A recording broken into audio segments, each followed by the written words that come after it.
আমি গ্র্যান্ড ব্যাংকে চাকরি করি, অফিসার হিসেবে কর্মরত আছি। আমি সকাল ৯টার সময় বাড়ি থেকে বের হয়ে যাই। বের হওয়ার ব্যাংকে কাজ আমার অডিট চলতেছিল। অডিট চলার পরে আমি যখন দুপুরে ৪টার দিকে বাসায় আসি, যখন রুম খুলে দেখি আমার রুম সব কিছু এলোমেলো। আমার নগদ টাকা ছিল ১,০০,০০০ টাকা, সোনার চেন ছিল একটা, ২টা রুলি ছিল, আংটি ছিল একটা, আমার মেয়ের ২টা নূপুর ছিল। এসব সব দিয়ে নিয়ে যাওয়া। পরবর্তীতে আমি নলডাঙ্গা থানায় অভিযোগ দায়ের করে পরে পুলিশের সাথে তদন্ত করে গেছে। আমি বাড়ির মধ্যে আসলে খালি কান্দিছি, সব ঘর খালি।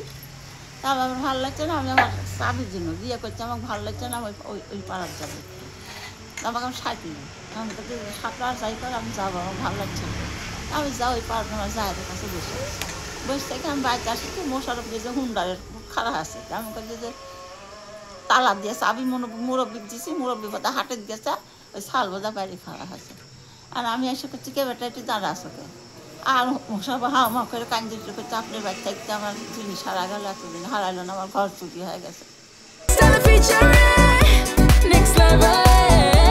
Well done, side by side, free.